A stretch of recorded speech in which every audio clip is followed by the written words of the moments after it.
Hello, everyone. Welcome to our August Evergreen Health Forum. This is our monthly educational forum sponsored by Evergreen Health.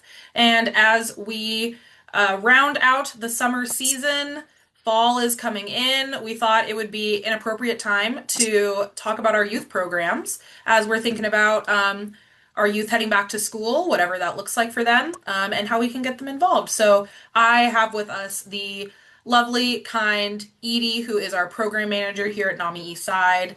I will let her introduce herself. And as you saw when you came in, we are recording this meeting to be posted later on our YouTube for folks to be able to watch. So you're welcome to stay with your camera off if you'd prefer that, since this meeting is being recorded.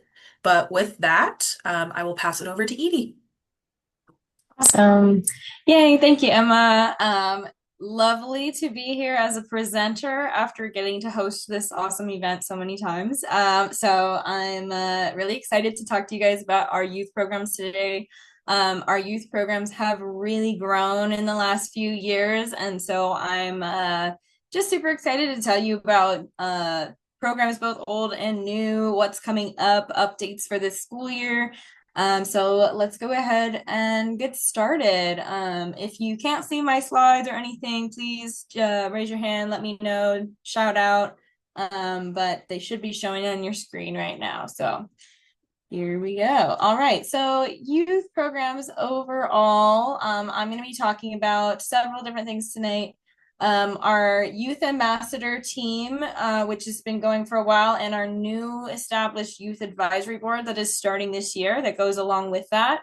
That is going to be a leadership team that is in addition to the youth ambassadors and kind of, affiliated with youth ambassadors, the leaders of the youth ambassadors, essentially. I'm going to be talking about our annual youth mental health conference, which I'm sure many of you are familiar with. It's been going on for a long time and happens every March. And then I'm also going to be talking about NAMI on Campus and NAMI Ending the Silence. And those are two programs from NAMI National that we participate in at an affiliate level locally. So I will go ahead and get the ball rolling here. So I'll start with our Youth Mental Health Conference. This is our big one. Every March, we hold the annual Youth Mental Health Conference. It's been March for the past 2 years at least, but spring is kind of a general time for the annual Youth Mental Health Conference. We do have a date. We have a date. We do not have anything else yet for you, but we do have a date for next year's Youth Mental Health Conference. So this is very exciting. It will be Saturday, March 28th, 2026. It's going to be at the Together Center in Redmond, just like we had last year's. And for those of you who've never been to the Youth Mental Health Conference before or never heard of it, this is an event that is completely free for youth to attend. Youth we consider 25 and under, age 25 and under.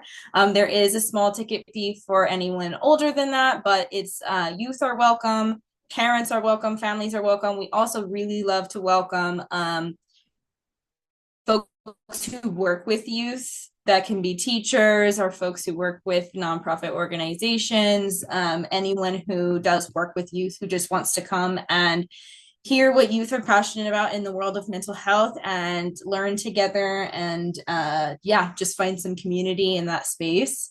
The conference agenda is entirely youth-led. This has been really a success for us the last couple of years, is turning to a completely youth-led agenda. And with the youth advisory board being established this year, we're going to have a whole leadership team working on getting this agenda together along with us.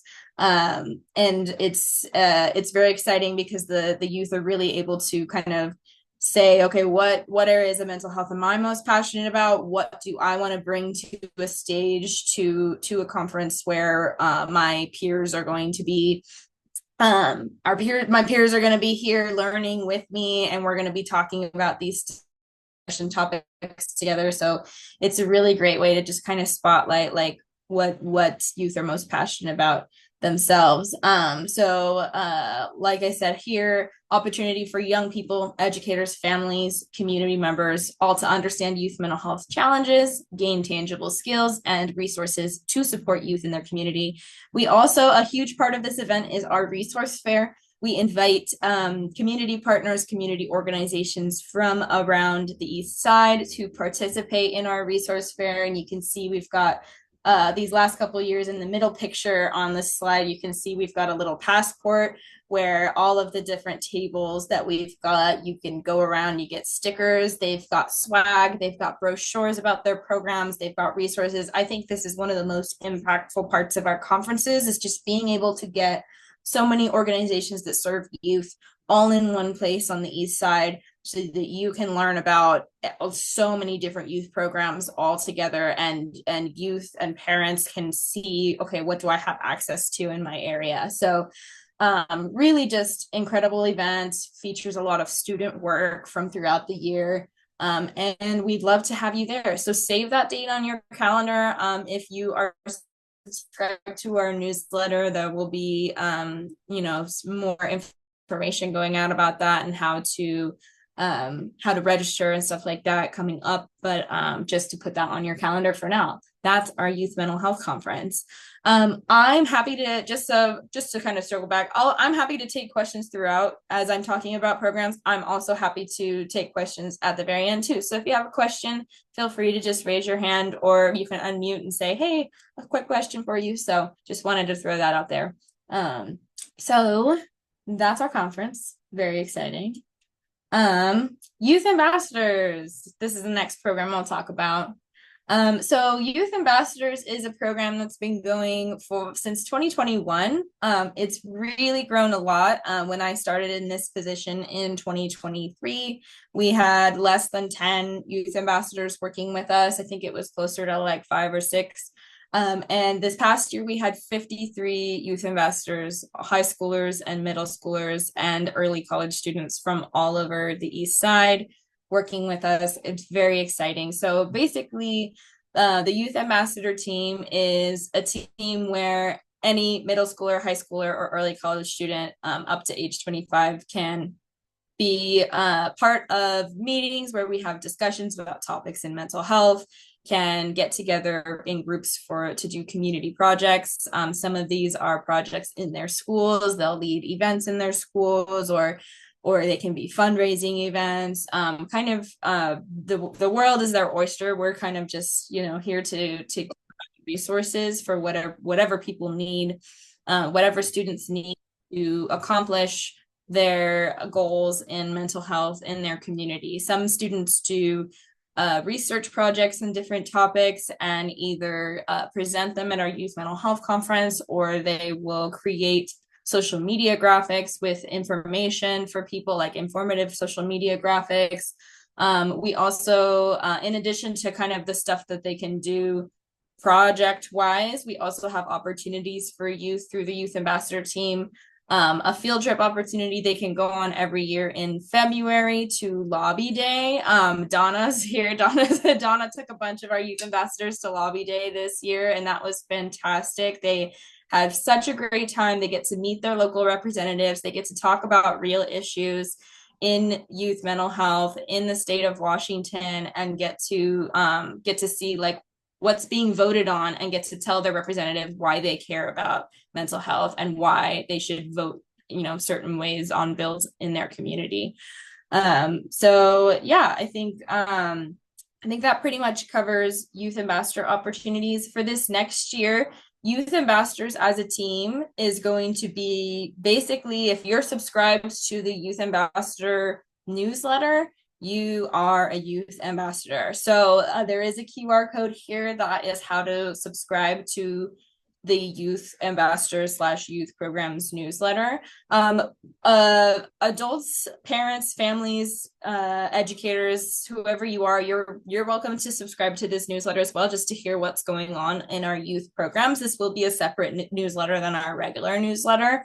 But basically, if a youth is subscribed to this newsletter and they're showing up to events, that they will be considered part of the youth ambassador team. This is a little different than in past years where we've had a formal application. We wanted to kind of increase accessibility to the program as well as make it so it's not quite so rigid and like, you have to attend this many things, but rather we're going to put everything out there for you, and whatever you can make it to, whatever you're interested in, come and join us. We want you there. We want as many people to be able to participate as possible. So that's very exciting. Now the new part of youth ambassadors is the youth advisory board.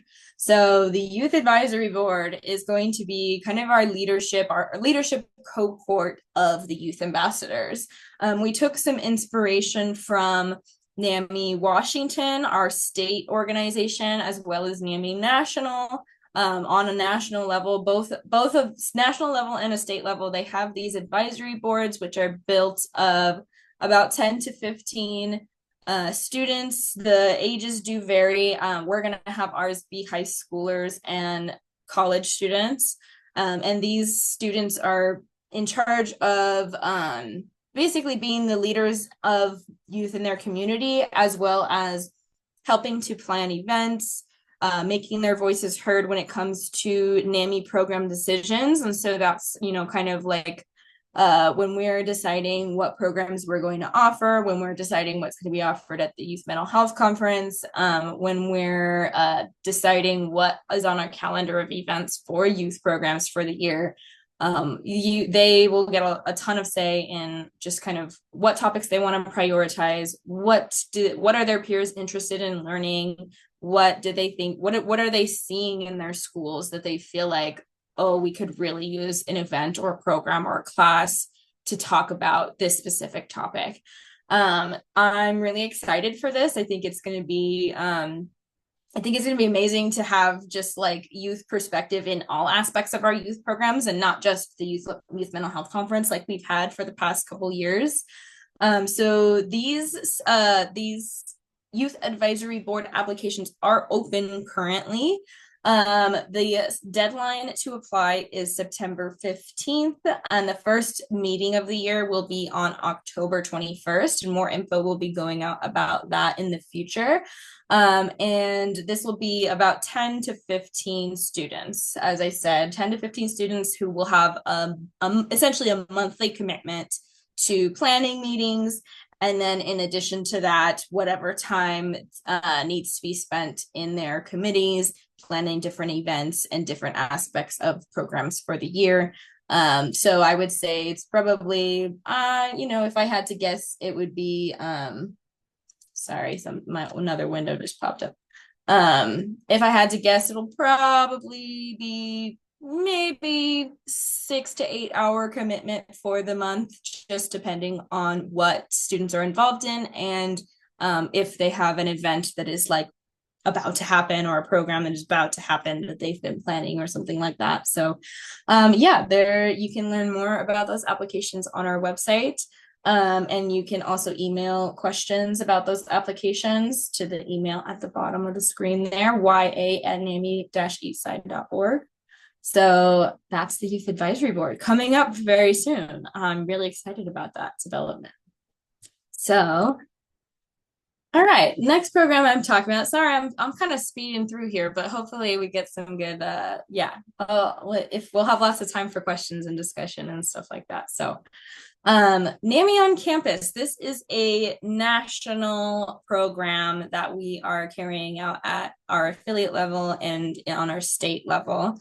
NAMI on Campus is the opportunity to establish mental health clubs that are officially affiliated with NAMI at your college campus or your high school campus. So this is a really great opportunity for students who are a part of our youth ambassadors or our youth advisory board to implement kind of what resources and what knowledge they're gaining from their time with NAMI in general into their own schools. So any club, any mental health club can become a NAMI on Campus club if they want. If there's an already established mental health club at a high school or college campus on the east side, you can establish yourself as a NAMI on campus club. You can also establish as a totally new club as well. And that is totally up to whatever's going on at the schools already. Um, for NAMI on campus, we on the affiliate level at NAMI Eastside, we provide club members with support, resources as needed just to increase mental health awareness in their schools. These students have complete control over what their clubs do, club meeting topics, discussions, any events or things that they want to hold at their schools. Totally up to them. It's you are an independent club and we are just there to support and give resources. So if you're looking for, say you're looking for a guest speaker on a specific topic, you can reach out to us and we can say, wow, we have this connection with this person over here. They'd be a great fit for that. Or if you're looking for swag or snacks for a get together event that you're looking to give, that's the kind of stuff that we can help you with. Or if you're looking, say you want to have an awareness week at your school around a specific mental health condition, we can help kind of provide information that is accurate for that condition and maybe some ideas on how you can raise awareness and what kind of stuff you can provide to the students at your school during that week. So really just available as a resource to, like, NAMI on campus is essentially us being available as a constant resource to clubs at college and high schools. So you can see here we've got several schools with clubs already established: UW Bothell, Lake Washington High School, Interlake High School, Sammamish High School, Skyline High School, and we're in progress working with students and advisors at Newport High School and Eastlake High School. So that's super exciting. I think the last two schools will be circling back this fall with to talk more about it, because they both kind of came up in during the summer, and of course we have to kind of wait until the school year gets started to really establish things. But it's a super easy process. We work with our NAMI Washington State organization. They do the official registration and everything, and you just have to have an advisor, leadership positions, and a certain amount of club members. I think it's like 5 to 10, something like that. So it's a very easy process to get registered once you have like your interested folks and an advisor, and then we're just available to you, which is really awesome. I really love working with our NAMI on campus clubs. So that's very cool. All right. And we'll go on to the next. Then NAMI Ending the Silence. And this is kind of the program that has been going on the longest around here. It is a national, NAMI national program that we do on an affiliate level. NAMI Ending the Silence is a presentation that we bring to high school and middle school classrooms. And occasionally we also bring it to college classrooms as well. I've brought it to our Lake Washington Institute of Technology a couple times as well. And it's about an hour long. It says 50 minutes here, so it's perfect for a class period in a high school or a middle school. And essentially, this presentation gives some kind of basic mental health condition info, as well as talks about lived experience from the perspective of a volunteer or staff member with lived experience. So it gives not only some mental health basic info and some suicide awareness info, but also like it gives visibility around a person's actual perspective on their own mental health experience, lets students see what it's like to be someone with a mental health condition who has been through some amount of recovery and is able to talk about their experience and answer questions and be very candid about that experience with those students. So I think it does a lot to end the stigma around mental health conditions and mental illness. I think it really just gets students talking about it, even if maybe it's not a topic that they've ever talked about to their friends in their classroom before or to their parents at home before. It gets that kind of in their brain so that they can then think about their own mental health, the mental health of the folks around them, and just be able to open up and talk about that in the future. So This presentation is typically requested by teachers and counselors at different schools. So there is a presentation request form on our website. And Emma, I appreciate you sending chat links and everything after every slide. So thank you so much. Yes, so it's very easy to submit a presentation request. All you need to know is just kind of the dates you're thinking, the time periods of your classes. And then in person or online, we can offer both of those options. And then we will get back to you and make sure we schedule some volunteers with you for those presentations. And what was the other thing I was just going to say? Can't remember. There was another something about this presentation I was going to mention. And yes, Donna, what's up? Can students request presentations? That's a great question and exactly what I was just going to touch on. Thank you. We have the same brain today. So the students cannot make a request for the presentation, but you can tell your teachers and counselors about this presentation and point them in that direction.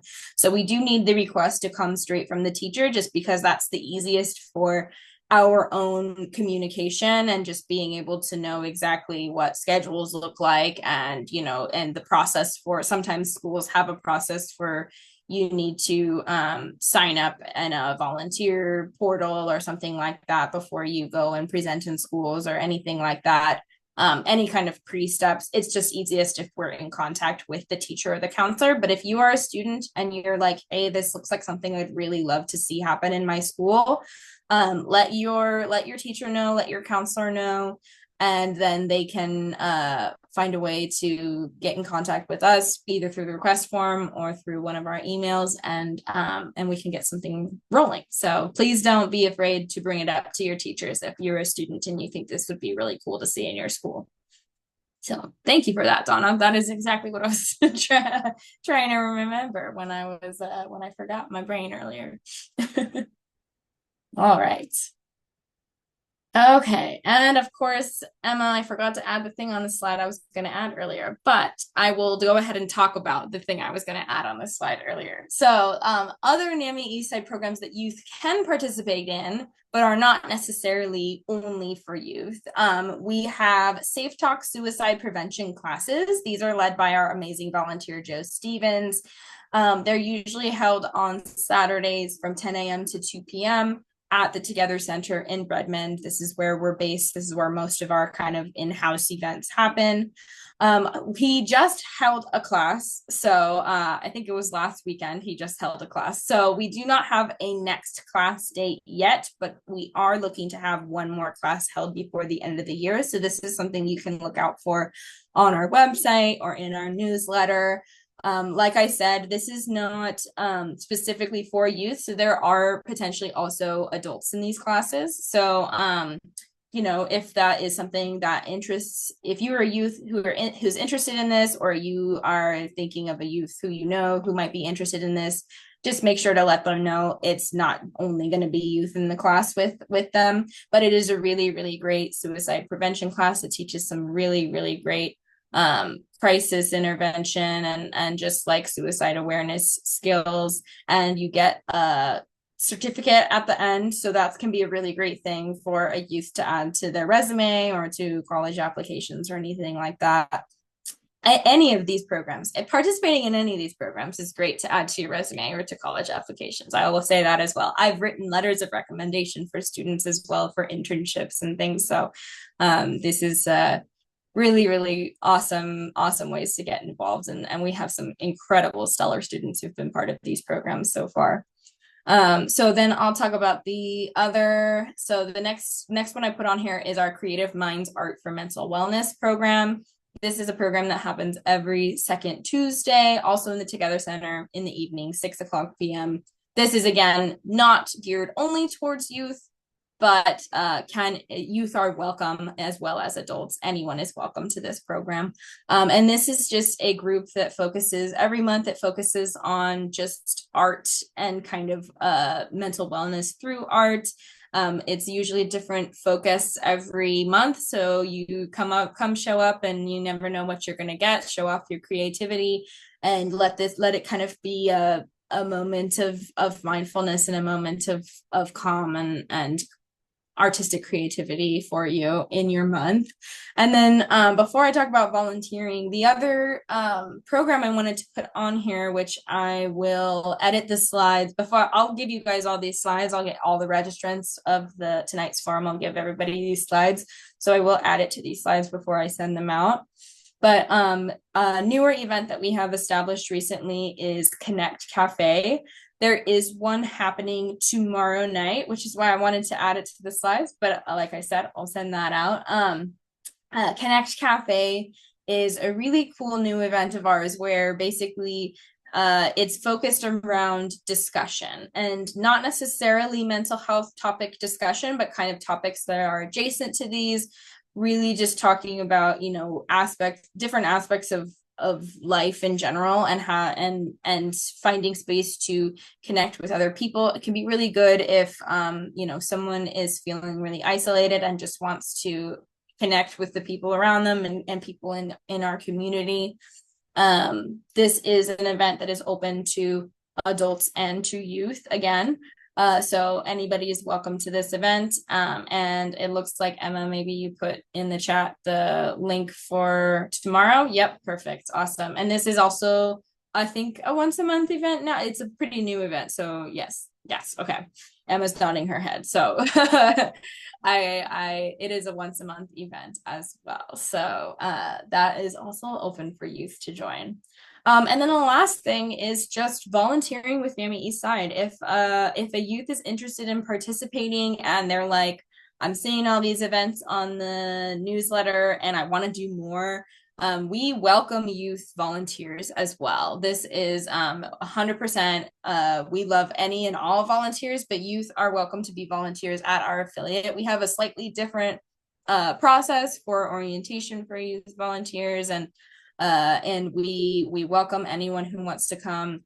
We youth volunteers, as well as any volunteers, can help with outreach events. We like to go out and table at different events with our community partners and spread the word about our programs to different areas of the East Side. So outreach events is one area you can help in. If you want to come into our office and help with some kind of admin stuff around, that's great too. Volunteering for our different programs that we have. We always need extra hands when we're running things like, for example, the Creative Minds or the Connect Cafe programs. Coming and helping out with some some events is totally welcome as well. So if you need, if a youth needs volunteer hours for extracurriculars or anything like that, we welcome youth volunteers at NAMI Eastside as well. So that's kind of all of the programs that are outside of just strictly youth programs that youth can participate in as well. And with that brings me to the end of my presentation. I yapped for 30 minutes, so that's great. I will say I did just wanted to put out there that I'm super proud of these youth programs. I love these youth programs. I am stepping out of my role with NAMI Eastside very soon. September 5th is my last day. And so to be able to have the space to talk about these programs that I've cared so much about for the last 2.5 years is really special. And I really, really appreciate getting to do so. Emma, my lovely coworker, is taking over our youth programs, and I'm so happy that she is. I could not have picked a better person to take over our youth programs. So if you have any questions, please feel free to email me before September 5th. After September 5th, you'll want to email Emma because you won't hear back from me. Or you can just email both of us. If you can't remember, we both have names. Who knows which one of us is the one that's here and not. So please feel free to reach out if you have questions. I also welcome questions here in this space since I've come to the end of my presentation. But I wanted to say thank you so much for the time to talk about these awesome programs. I've loved being here for the last 2.5 years, and the work is so valuable, and the work is so important in our community. So I will open it up to questions.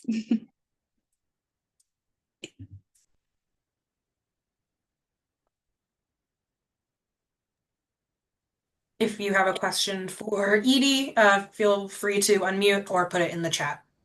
Yeah, go ahead, David. Yeah, I've got this is not directly related to youth programs, but last year I attended the what used to be NIAPR's conference, the New York Association of Psychiatric Rehabilitative Services. It's now called the Alliance for Rights and Responsibility, um, or something to that effect in New York State. I attended their conference. They have an annual conference in the Catskills. And one of the sessions was about programs for seniors, direct related to senior people over 60, I guess, or 65. And it was really a great session. And I met some people from Fountain House in New York City, and they opened a in the they cleaned out the basement of their building. They have a wonderful building in New York City, and they created what they call the Silver Center, specifically for older people and activities related to older people. So I was just curious, if that's something that it sounds interesting to either anybody here, or if you've ever heard of such a thing through NAMI. Um, um, I know the Silver Center in New York City has programming since COVID. They had virtual programming, and then now they have, I guess, both kinds, in person and virtual. And I actually wrote to them, or contacted them to see if I could join remotely. So I've kind of been keeping a finger in that as well. But Yeah. if any of you have ideas about that, I'd be curious. Yeah, thank you so much for sharing that, David, because I think that that is just as important as youth programs, and it's something that we haven't had as much of a focus on recently, but I know I feel like in my experience so far, having groups that are specifically welcoming to certain groups of people, a group that you identify with, can be so beneficial, and really just like uh so like a little bit easier to join when you see, oh, this is a group that say welcomes seniors or welcomes LGBTQ folks or welcomes youth or welcomes Spanish speaking folks, or when there's that kind of like niche of like this group is going to be for someone who has a lived experience with me in this way, can be so helpful. So I love that you had that experience and you were able to find that. I think that is, I honestly think that we could do better with offering programs specifically for seniors at NAMI Eastside as well. And I think that's definitely something I could see us taking on more in the future as well. Thanks. And I just make one more comment. So I recently joined Hero Bellevue Clubhouse, or Hero House Mhm. Bellevue. Mhm. Yeah. And when I joined, I mentioned, I think her name is Olga, is the director. And I told her about this program at Fountain House in New York City, and she wasn't really interested at all Mm. in anything like that. Even though they have two floors there, they're building, I think they're building a like an employment center on the lower level or something to that effect. But I was thinking that would be great for that location as well. Yeah, definitely. Oh, you got a comment in the chat, David. Amanda says you might check out Sound Generations. Sound Generation stuff. Okay, thank you. Very cool. Thank you, Amanda. All right. Oh, thank you for your question, Carrie. Carrie says, do you work with or hear from students from the Snoqualmie Valley, Riverview, and Snoqualmie School District? And how might they find out about these programs? Thank you so much for that question.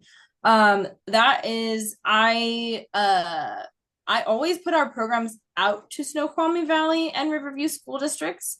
We haven't had a ton of engagement from out there. We here, I'm gonna stop sharing my screen so I can see all of you guys big now.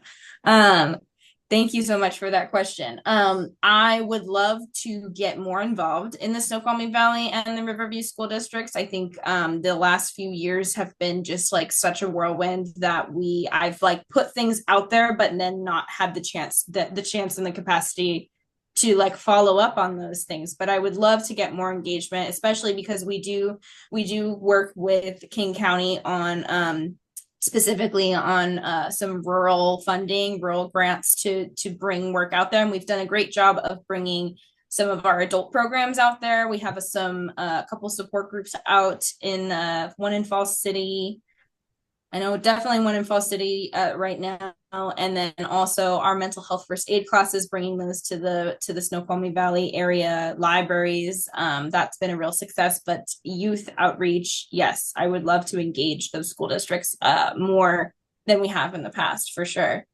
Okay, I was just curious because I'm actually have an interview with Empower Youth Network, which is in Snoqualmie. Yes, I'm sure you guys are familiar with them. So I was just wondering if there was crossover with them, and then I'm also a parent and community member in the Snoqualmie Valley District, and we tend to be like on the outside, even though we're like 20 minutes away from Redmond. So, Yeah, and I know that there's some kids that because Empower Youth Network also has a youth advisory board and things, and it just seems like mm-hmm. it would give them more opportunities as well. So Mm-hmm. I will pass the information on and then see what I can do and maybe connect with you guys and see as a connection through the PTSA to some of these organizations, like how can I bring this information to them so that these kids have more opportunities.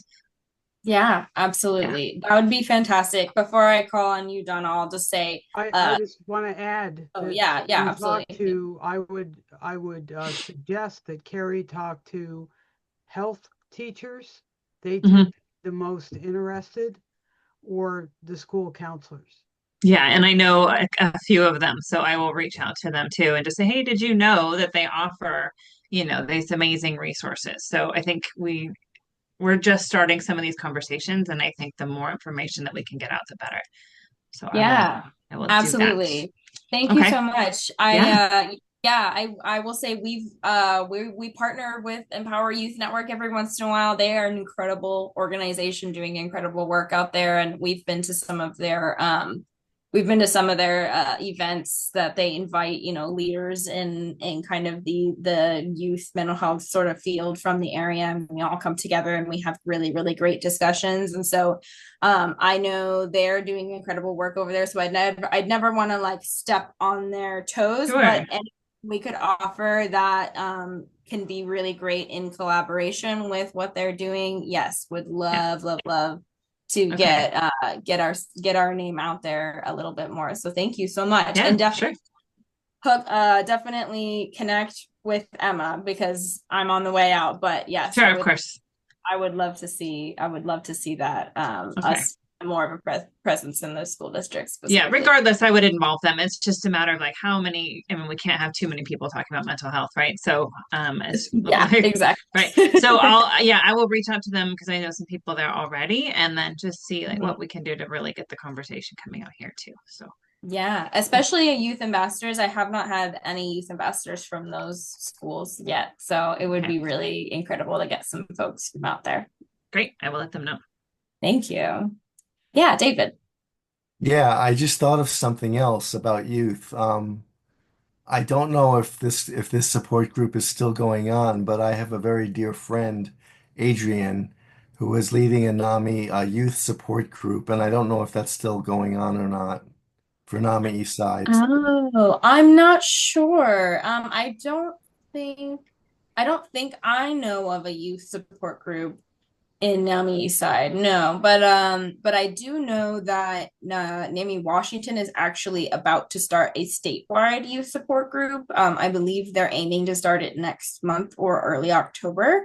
So we'll have more information to share about that very soon. But yeah, at least on the local level, I don't know if I know Adrian. I don't know if I know that group. Yeah, Donna. I do, and she was leading a young adults group, not a youth group. Oh, okay, okay. Awesome, got it. Okay. Still very important, honestly. Young adult, youth, all of the above, seniors. We gotta cover everybody's mental health. So, any other questions?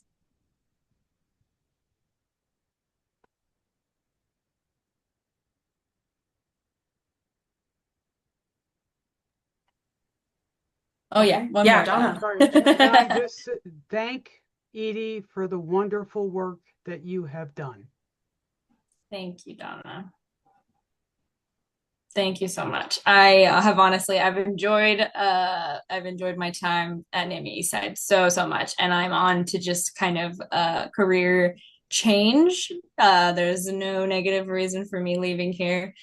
Just doing some different kind of work. I'm going to be trying to be go and be a clinician, be a therapist. So I'm starting some licensure hours. So I'm really excited to still be in touch with everybody in NAMI Eastside and still be volunteering as well. So I'll still be around to a certain degree, you know. Don't say total goodbye yet. But thank you, Donna. I love this place. I love this organization. So Yeah, absolutely echoing that, Donna. We truly could not be more grateful for the work that Edie has done to grow these youth programs. I'm very privileged to be getting to take over some of these things from her and hope to, do good by you and all the young people in our community and continuing this work of mental health education, advocacy, and ending the stigma around mental health for folks of all ages and in all groups. So again, thank you to Edie for sharing this wonderful information with us so that we can get our youth connected, supported, and involved as best we can. And so with that, folks, thank you for attending our August Educational Forum. Again, this is sponsored by our partners at Evergreen Health, and we are here every Tuesday, the last Tuesday of every month. Next month, as like a foreshadow, we're going to be having some folks from Fairfax, another partner, to share some information with us as September is Suicide Prevention Month. So look forward to information on that as it comes out. And we will be sending, to all the folks who registered, we'll be sending the slides, any links that was shared, and you can always reach out to myself or our general contact if you have any questions for NAMI Eastside. So with that, have a wonderful rest of your Tuesday and be well. Thank you. yeah, thanks everybody. Have a good night. Thank you. You too. Thanks.